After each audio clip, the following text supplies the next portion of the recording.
जय श्री कृष्णा। कैसे हैं आप लोग फ्रेंड्स? वो समय आ गया है जब हमारे जीवन में बहुत ही ज़्यादा तरक्की के द्वार खुलने जा रहे हैं। तरक्की के द्वार खुलेंगे किस तरीके से?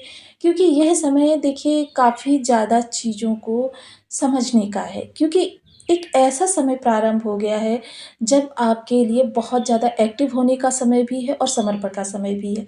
बहुत ज़्यादा आपके लिए लाभ का समय भी है और आपकी हानि का समय भी है। और आपके बहुत ज़्यादा विश्वास का समय भी है और अविश्वास का समय भी है। अब आप लोग कहेंगे दोनों चीज़ें एक साथ कैसे चलेंगी? तो जी हाँ, ये वही समय चल रहा है।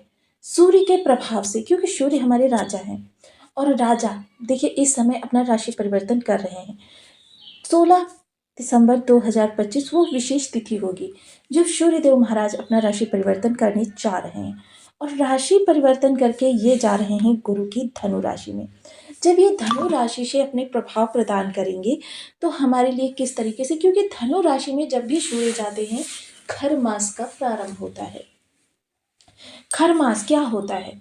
सूर्य के आध्यात्मिक, क्योंकि देखिए राजा है तो एक माह ये स्वयं को बूस्ट करने के लिए गुरु की शरण में जाते हैं, अपनी आत्मिक शक्तियों को जागृत करने के लिए। क्योंकि जब तक आध्यात्मिक शक्तियां जागृत नहीं होंगी, सूर्य के तेज बल और आभा में नवीनीकरण नहीं होगा।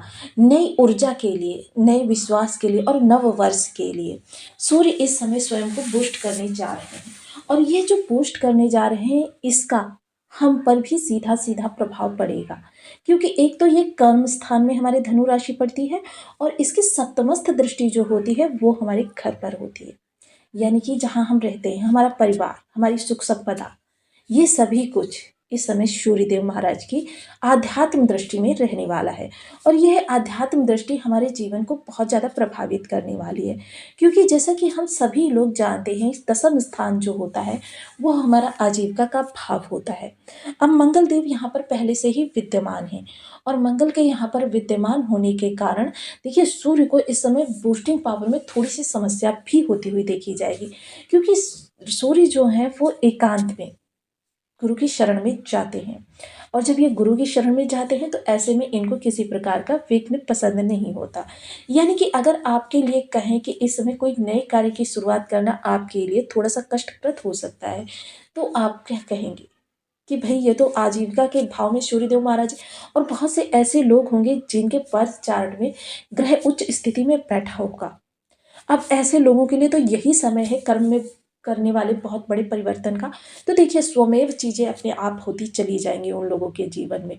लेकिन जिन लोगों के जीवन में सामान्य है उन लोगों के लिए कुछ विशेष इस समय पर प्रावधान भी है, क्योंकि सूर्य जहाँ सफलता के कारक हैं, नौकरी के कारक हैं, ऐश्वर्य के कारक हैं, प्रसिद्धि के कारक हैं, पिता के कारक हैं, आरोग्यता के कारक हैं और साथ ही साथ आपके मान सम्मान पद प्रतिष्ठा से जुड़े हुए हैं, उच्च पदाधिकार से जुड़े हुए हैं, या आपके कह सकते हैं कि शासन प्रशासन से जुड़े हुए हैं। तो बहुत महत्वपूर्ण ग्रह है और बहुत महत्वपूर्ण भाव में बैठा हुआ है। यहाँ से आपकी नौकरी के से संबंधित चीज़ें देखी जाती हैं, आपका प्रमोशन इंक्रीमेंट देखा जाता है, आपका ट्रांसफ़र देखा जाता है, नौकरी में उच्च पदाधिकारियों का आपके प्रति रवैया कैसा रहेगा, आपको उनका सहयोग मिलेगा या नहीं मिलेगा, सहयोगी जो होंगे आपके आपसे किस तरीके का व्यवहार करेंगे, ये सारी चीज़ें हम आपके तस्मस्त स्थान से ही देखते हैं।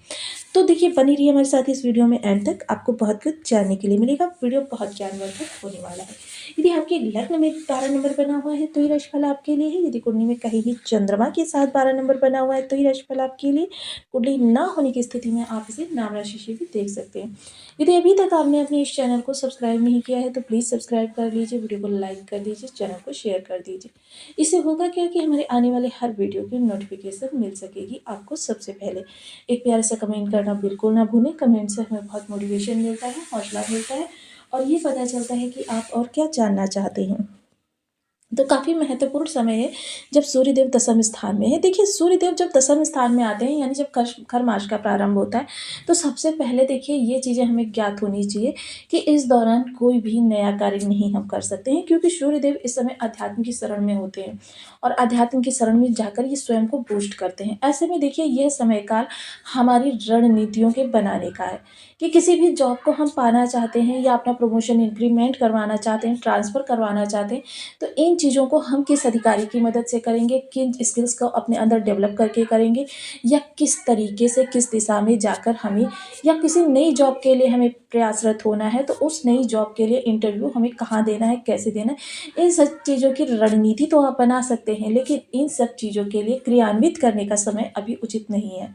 साथ ही साथ आप जो कार्य कर रहे हैं, उसी कार्य को आगे बढ़ाते रहिए, आपके लिए सफलता के द्वार खुलते चले जाएँगे। देखिए, मोस्टली क्या होता है, हमारा जब समय अच्छा नहीं होता है, तो क्या है, हम जो भी सफलता का द्वार खटखटाते हैं, वो खुलता नहीं है। लेकिन अब यह वो समय काल है जब हम सफलता के द्वार को खटखटाएँगे नहीं, बल्कि खोल देंगे। क्योंकि इस दौरान हमारे ग्रहों के राजा, यानी कि जो हमारे जीवन में जॉब के कारक ग्रह होते हैं, वो ही शुभ अवस्था में जा रहे हैं। इसके अतिरिक्त इनकी चतुर्थ दृष्टि, क्योंकि मंगल के माध्यम से इनके पास 3 दृष्टियाँ भी हैं।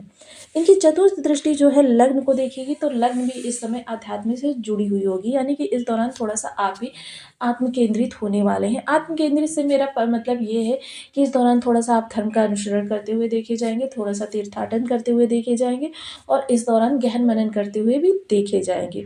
क्योंकि ये सारी चीज़ें जो हैं आपके अंदर विद्यमान होने वाली हैं, जिसकी वजह से आपके अंदर जो एक अलग ही आभा का प्रादुर्भाव होने जा रहा है, जिसकी वजह से आप अपने पिछले समय की गलतियों को पकड़ सकेंगे, और गलतियों को पकड़ने के बाद देखिए, उन गलतियों को रिमूव करना बहुत मुश्किल काम नहीं होता है। सप्तम दृष्टि जो आपके हाउस पर जाने वाली है, देखिए हाँ, थोड़ा-सा स्वास्थ्य को लेकर ध्यान रखिएगा। स्वास्थ्य में इस समय थोड़ी-सी समस्याएँ आपकी उत्पन्न हो सकती हैं, विशेषकर अगर ग्रह आपके बर्थ चार्ट में षष्ठ भाव में बैठा हुआ है तो। आपके थोड़े-से स्वास्थ्य संबंधी दिक्कतें उत्पन्न हो सकती हैं। हृदय को लेकर विशेष, अगर पहले से आप हृदय घात से परेशान हैं, तो इसको लेकर थोड़ा-सा ज़्यादा ही अलर्ट इस दौरान रहें। सप्तम दृष्टि जो आपके हाउस पर जाने वाली है, थोड़ा-सा माता के स्वास्थ्य को लेकर दिक्कत, या माता के स्वास्थ्य में किसी प्रकार की परेशानी, या फिर माता के जीवन में किसी प्रकार की, कह सकते हैं कि, दिक्कतें उत्पन्न हो सकती हैं। अब इन सब चीज़ों से बचने के लिए हमको करना क्या है, कि यहाँ पर सबसे पहले हमको, देखिए, एक चीज़ तो है कि हमें कोई नया, अगर पहले से कर रहे हैं तब तो उस चीज़ को कंटिन्यू कर सकते हैं। जैसे भूमि में निवेश करना चाहते हैं, भवन बनवाना चाहते हैं, पहले से कंस्ट्रक्शन स्टार्ट है तो आप उसको कंटिन्यू कर सकते हैं। अगर आप किसी फ्लैट वगैरह की पहले से बातचीत चल रही है तो कर सकते हैं। लेकिन अगर आप चाहते हैं कि इसी समय हम शुरुआत करें, तो फिर ये बिल्कुल भी आपके लिए लाभदायक नहीं रहने वाला है। परिवार के अंदर आपके किसी प्रकार का कोई मतभेद नहीं नज़र आ रहा है। हालाँकि इस दौरान अगर देखा जाए तो मंगल की दृष्टि जो है वो थोड़ा-सा आपके लिए कष्टकारक हो सकती है, कि थोड़ा-सा यहाँ पर अग्रेशन वगैरह उत्पन्न कर सकती है। मंगल का यहाँ पर होना थोड़ा-सा इस समय कष्टप्रद स्थितियों को जन्म दे सकता है, लेकिन क्या है, सूर्य के प्रभाव से इस समय परिवार के अंदर का माहौल जो होगा, वो एक-दूसरे के प्रति काफ़ी ज़्यादा सौहार्दपूर्ण रहने वाला है। लोग एक-दूसरे से परस्पर जुड़े हुए दिखाई देंगे, प्रेम से पगे हुए दिखाई देंगे, एक-दूसरे की भरकस मदद करते हुए दिखाई देंगे। इस दौरान मेहमानों का आवागमन लगा रहेगा, धार्मिक कृत्यों में आपकी रुचि बढ़ेगी, और साथ ही साथ इस दौरान आप एक नई आभा, क्योंकि एक नए उत्साह का संचार अपने अंदर होते हुए देखेंगे। पंचम दृष्टि थोड़ा-सा यहाँ पर आपके लिए, जो अष्टम दृष्टि है पंचम स्थान पर, वो थोड़ा-सा आपके लिए परेशानी भरी हो सकती है, क्योंकि सबसे पहले तो ये परेशानी भरी उन महिलाओं के लिए जो इस दौरान गर्भावस्था के किसी भी दौर से में हैं, तो उनको थोड़ा-सा अपना विशेष ध्यान रखना चाहिए। विचारों में आपके इस दौरान, देखिए, आक्रामकता को तो बिल्कुल दूर रखिएगा, क्योंकि बहुत से लोगों को, जिनके मंगल भी षष्ठ या अष्टम में बैठे होंगे, उनके अंदर इस दौरान आक्रामकता का दौर ज़्यादा रहेगा। इससे आपको बचना होगा, क्योंकि अगर इससे नहीं बचे तो फिर आपके लिए परेशानियाँ बहुत विषम हो सकती हैं। विचार आपके जो भी हों, देखिए, ऐसा नहीं है कि अपने विचारों की जो दिशा है उसको हम परिवर्तित नहीं कर सकते। थोड़े-से अभ्यास से इसको हम कर सकते हैं। तो विचारों की दिशा को परिवर्तित करना है, इसको फ़ोकस करना है अपने कार्यस्थान पर। कार्यस्थल पर जब आप अपना ध्यान केंद्रित करेंगे, तो फिर आपके लिए चीज़ें जो होंगी बहुत अच्छी, बेटर, आपका मैनेजमेंट पावर बहुत अच्छा होने वाला है। तो इन सब चीज़ों का विशेष ध्यान रखें, आपके लिए आगामी समय बहुत अच्छा निकल कर आने वाला है। चीज़ें आपके अनुकूल भी होंगी, अनुरूप भी होंगी। साथ ही साथ थोड़ा-सा लव लाइफ़ को लेकर आपको थोड़ा-सा इस दौरान परेशानी भरा देखने में आएगा, क्योंकि आप तो अपने अंदर नियंत्रण कर लेंगे, लेकिन जो आपका लव पार्टनर होगा, उसके अंदर नियंत्रण किस तरीके से किया जाएगा, क्योंकि वो तो आपको इस दौरान ईगो भरी दृष्टि से देखेगा, क्योंकि ईगो अहंकार दोनों ही ग्रहों के पास है और दोनों ग्रहों का इस समय मिला-जुला समन्वय आपके पंचम भाव पर देखा जाएगा। तो ये सारी चीज़ें आपको थोड़ा-सा परेशान कर सकती हैं, लेकिन क्या है इस दौरान थोड़ा-सा शांति का, विवेक का, धैर्य का दामन थामे रखना ही आपके लिए उचित रहेगा। वहीं अगर इस दौरान हम चर्चा करें इस दौरान की आपके लिए चीज़ें और बेहतर किस तरीके से हो सकती है, क्योंकि इस समय संतान जो होगी वैसे तो अपने करियर और अपनी स्टडी के लिए फोकस्ड रहेगी, लेकिन फिर भी आपके साथ किसी बात को लेकर तालमेल फिट नहीं बैठेंगे, जिसकी वजह से यहाँ पर भी थोड़ा-सा आपके लिए असमंजस की स्थिति उत्पन्न हो सकती है। अगर चर्चा करें इस समय स्टूडेंट्स वर्क की, तो स्टूडेंट्स वर्क देखिए बिना किसी बात के ही इस दौरान थोड़ा-सा अपने माइंड में डिस्टर्बेंस को महसूस करते हुए देखे जाएँगे, जिसके लिए थोड़ा-सा आपको मेडिटेशन वगैरह की सहायता लेनी चाहिए। चर्चा करें अगर इस दौरान हम सूर्य से संबंधित राशि, क्योंकि इस दौरान सूर्य से संबंधित राशि जो आपके षष्ठ भाव में पड़ रही है, तो इस दौरान यहाँ से केतु महाराज का भी थोड़ा-सा मिला-जुला इफ़ेक्ट देखा जा सकता है, क्योंकि केतु महाराज यहाँ पर आकर आपके लिए थोड़ा-सा एक कह सकते हैं डिसबैलेंस की स्थिति को उत्पन्न कर सकते हैं। यहाँ पर केतु महाराज जो हैं वो थोड़ी-सी नेगेटिव परिस्थितियों को जन्म दे सकते हैं, आपके डिटैचमेंट को और ज़्यादा बढ़ा सकते हैं।